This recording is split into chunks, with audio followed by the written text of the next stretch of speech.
My name is Jim Wasley with Genesee Construction. My title is Project Director, however on this project my acting role is Project Manager. I have 25 years as a construction manager. As a project manager, my primary role here at High Point is really what we do is we manage the flow of communication. So everything that happens on this project, everything from original planning with the architects and engineers, to bidding the project, to awarding contracts, along with the coordination of all the subs is something that a project manager will do.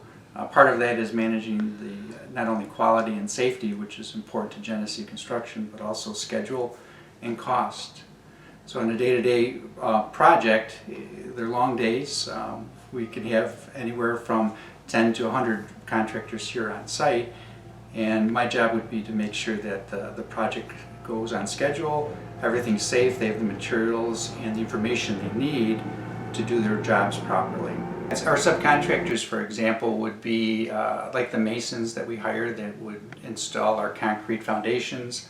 We would have a subcontractor such as a structural steel contractor who's actually swinging and erecting our steel.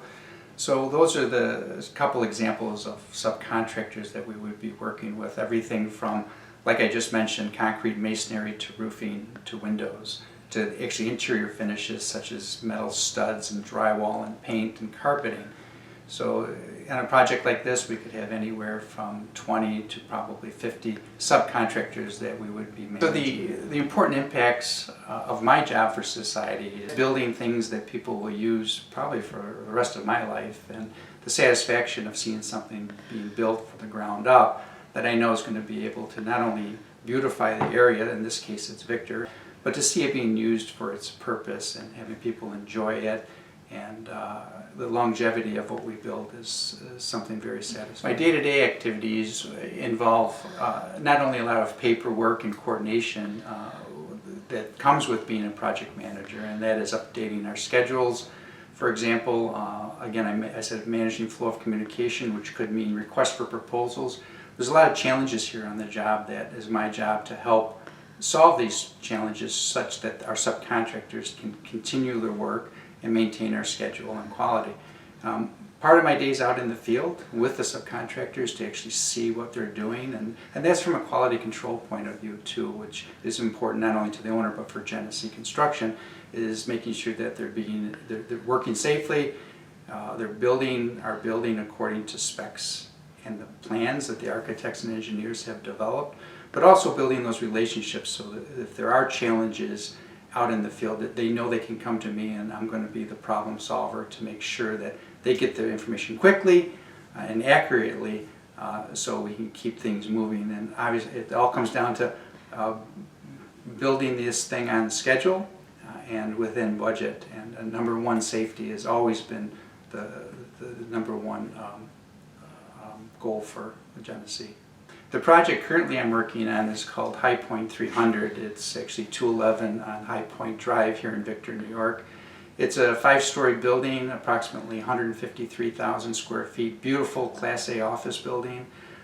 We have a tenant that's going to be coming in, which is First American Equipment Finance. They'll encompass approximately 89,000 square feet of the building, which leaves about a quarter of the building that we'll be out trying to lease that in the future.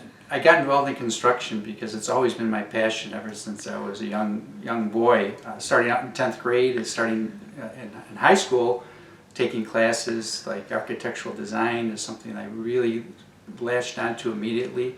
I've always had the interest of construction as even a younger boy because I grew up with a builder in the neighborhood that I used to be able to help clean up job sites and wash trucks and things like that. But this has always been my passion, and as I got into architecture, went on to college into engineering, I got into more design management that then led me to construction management, what I do today. To get into a project management position in a company, there's two different routes. There's the educational route, which I would recommend to the folks in high school today, is to take their math courses, their engineering courses, if there's any architectural or actually building trades courses. stick with those, and it's a continuous learning process too, not just in school. If there's anything outside of school, exterior activities, volunteer opportunities. Then from there you got your higher education, and there's a lot of schools in this area that offers great construction management, project management, and actually engineering opportunities for students. The other way is coming up through the trades, and that's kind of, I came in through engineering, but I also worked out in the field for a few years to get the practical experience prior to actually managing projects. And that's always a good option too, starting out as a carpenter, a mason, or a laborer. And again, it's continuously learning, not just doing that trade, but to actually take a little extra effort to learn and grow within the organization that hires you. Genesee is a great mentoring program, and that'll help you start at a certain level, and if you have incentive, you have plenty of opportunity to rise up into a project management role. The soft skills required for a project management role is obviously effective communication. And where does that start from, right? So it begins with not only the communication piece, but it comes with integrity of just being a good employee, being on time, showing up early. Good work ethic is very important. The communication skills, not only verbally, which takes time to develop, and always not being afraid to ask silly questions to learn, but also the written skills are just as important, whether you're going to be sending emails. The soft skill would be actually to pick up the phone and actually talk to that person directly.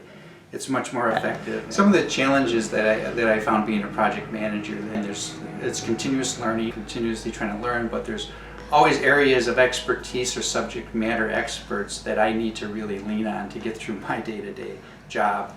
If it's a mechanical issue, if it's an electrical issue, those are things that I'm not an expert in. Or when it gets into some really troubleshooting, there's things that I personally can't answer. So that's when we lean on our experts, such as the architects and engineers that we work day to day with, to get through those. And sometimes there's surprises. I mean, there's unknowns that we would discover, whether it's asbestos we would find.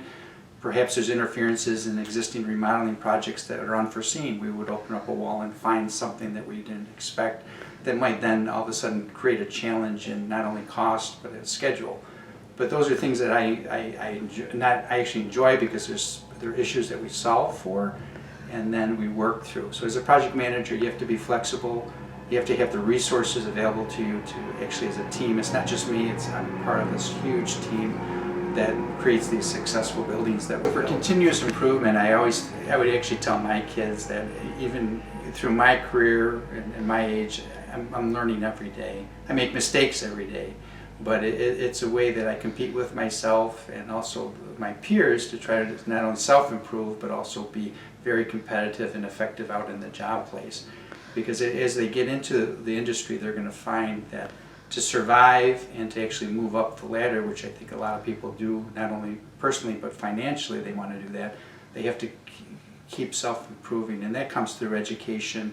That comes through a lot of self-discipline and commitment. But they have to be hungry for that.